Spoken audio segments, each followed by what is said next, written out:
आज के इस डिजिटल टाइम में आप फेसबुक, इंस्टाग्राम, ट्विटर पर जो भी करते हो वो सब रिकॉर्ड होता है। आपका फोन सब देख सकता है, सब सुन सकता है और आप क्या कर रहे हो इसके बारे में किसी को बता भी सकता है कि आप क्या देख रहे हो, क्या सुन रहे हो। Aadhaar card, voter ID card, PAN card, online आपने क्या खरीदा, कितने पैसे का ट्रांजेक्शन किया, आपका बायोमेट्रिक, आपका पॉलिटिकल ओपिनियन, ये सब एक डिजिटल डेटा है। अगर आपकी स्मार्ट वॉच में आपके दौड़ने या चलने के स्टेप काउंट होते हैं तो वो भी एक कंपनी के लिए एक डिजिटल डेटा है। ये डेटा दुनिया में जगह जगह जा रहा है, कभी आपकी इजाजत से तो कभी आपकी इजाजत के बिना। क्या आपने कभी सोचा है, आप कभी गूगल पे कुछ सर्च करते हो और अचानक से थोड़ी देर बाद उसी प्रोडक्ट का एडवर्टाइजमेंट आपको देखने को मिल जाता है। आज की बड़ी बड़ी कंपनियां आम आदमी के बारे में जानने के लिए करोड़ों रुपए खर्च कर रही हैं इसी तरह का डेटा हासिल करने के लिए। आज से कुछ दिन पहले पास हुए इस बिल से इन सब पर कोई इफेक्ट पड़ेगा या वो भी एक इंसान के लिए थ्रेट साबित हो सकता है।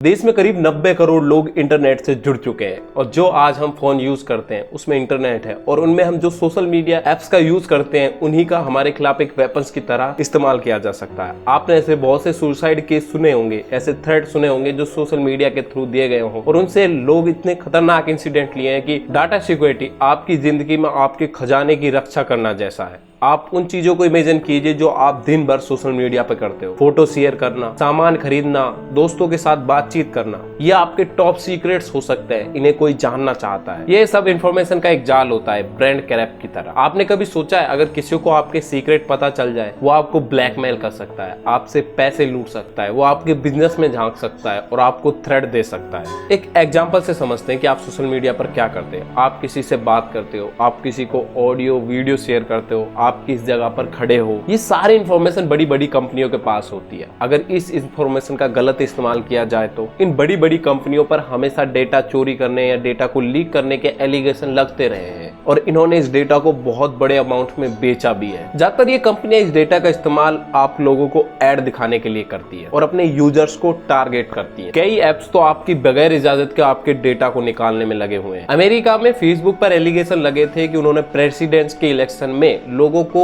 इफेक्ट किया था, जिससे उसके ऊपर कई हजार करोड़ रुपए का जुर्माना लगाया। इसी तरह गूगल पर भी इसी तरह के एलिगेशन लगे, उन्होंने भी डेटा लीक करने और डेटा को ब्रीफ करने के चक्कर में उन्हें भी करोड़ों रुपए का जुर्माना चुकाना पड़ा। लेकिन यहाँ एक थोड़ी सी सोचने वाली बात है, जब फॉरेन कंट्रियों में इसके खिलाफ इतने स्ट्रिक्ट कानून है तो क्या हमारे पास इंडिया में भी इसके लिए कोई ऐसा कानून है? अभी तक नहीं था लेकिन अब है। Aadhaar card, voter ID card, PAN card और यही नहीं, आपका बायोमेट्रिकल और सबसे ज्यादा तो आपका पॉलिटिकल ओपिनियन, ये सब कहीं ना कहीं रिकॉर्ड होता है और ये सब एक डिजिटल डाटा है। और आप दुनिया में कहीं भी जा रहे हो तो कभी आपकी ये सहमति से ये डाटा लीक होता है, कभी आपके बिगर मालूम हुए भी इस डाटा को चुराया जा रहा है। और इस डेटा को लीक होने से रोकने के लिए और इसके खिलाफ एक एक्ट यानी एक कानून बनाया गया है जो अब पास भी हो चुका है और डेटा प्रोटेक्शन को लेकर ये इंडिया का सबसे पहला कानून है। सरकार की तरफ से इसकी डायरेक्शन में पहली बार 2012 में इस बिल को लाने की कोशिश की गई थी, जब डॉक्टर मनमोहन सिंह गवर्नमेंट में थे। इस कमेटी ने डाटा प्रोटेक्शन की सिफारिश के लिए ये कमेटी बनाई थी, लेकिन कुछ वक्त बाद यही मामला ठंडा सा पड़ गया। फिर 2017 में देश के प्रधानमंत्री नरेंद्र मोदी जी ने फिर से डाटा प्रोटेक्शन बिल पर काम करना चालू कर दिया। इस बिल को कई बार तो संसद में लाया गया, लेकिन इसके अंदर कई खामियां थी कि डाटा को कैसे सिक्योर किया जाएगा। कहीं उन खामियों को दूर करते करते इसे 2022 में वापस ले लिया गया और इन सब के बाद फिर से इस बिल को दोबारा से पेश किया। अब इस एक्ट में, इस पेज में सरकार ने जो बिल पेश किया है और फिर पारित करवाया है उसमें ज्यादातर जगहों पर एज माइट बी प्रिस्क्राइब्ड लिखा है,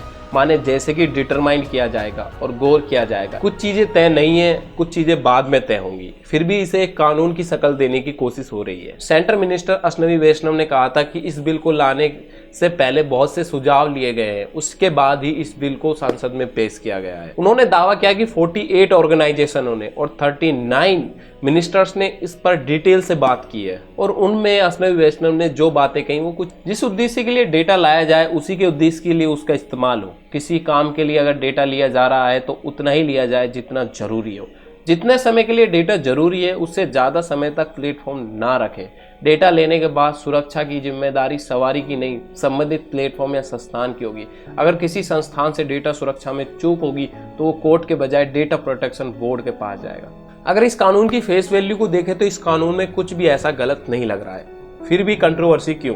पिछले कई सालों में आपने डेटा लीक की खबरें तो पढ़ी ही होंगी। आधार कार्ड का डेटा या फिर कोविड वैक्सीन के लिए बने प्लेटफॉर्म कोविन का डेटा लीक। ऐसे में ऑपोजिशन पार्टीज और सिविल सोसाइटी के लोग इस बिल पर सवाल उठा रहे हैं। मैंने आपको स्टार्टिंग में गूगल और फेसबुक का एग्जाम्पल बताया था कि इन्हें भी डेटा लीक करने पर जुर्माना देना। इन्होंने भी डेटा लीक होने पर जुर्माना दिया था। ये एक बहुत बड़ा क्राइम है। यहाँ पर प्रोफेसर ऋतिक खेड़े ने कुछ साफ तरह से कहा है कि इंडिया में अगर कोई डेटा की चोरी करता है या लीक करता है तो उसको क्राइम के तहत आज से 20 साल पहले एक कानून बना था, IT Act 2000। लेकिन इंडिया में आज के टाइम अगर कोई डेटा लीक से रिलेटेड कोई क्राइम करता है तो उसके खिलाफ क्राइम रजिस्टर्ड होता था, वो IT Act 2000 के तहत होता था। इसके नियम उस टाइम की टेक्नोलॉजी के हिसाब से बनाए गए थे। उस वक्त ना ही तो ऐसी कंपनियां थी और ना ही ऐसे स्मार्टफोन थे, जिसकी वजह से यूजर्स के प्राइवेसी डेटा के गलत इस्तेमाल का खतरा नहीं था। लेकिन आज की टेक्नोलॉजी को देखते हुए पुराने नियम जो कानून बनाए गए थे उनसे इन्हें नहीं रोका जा सकता। भारत में काम करने वाली कई टेक्नोलॉजी कंपनियां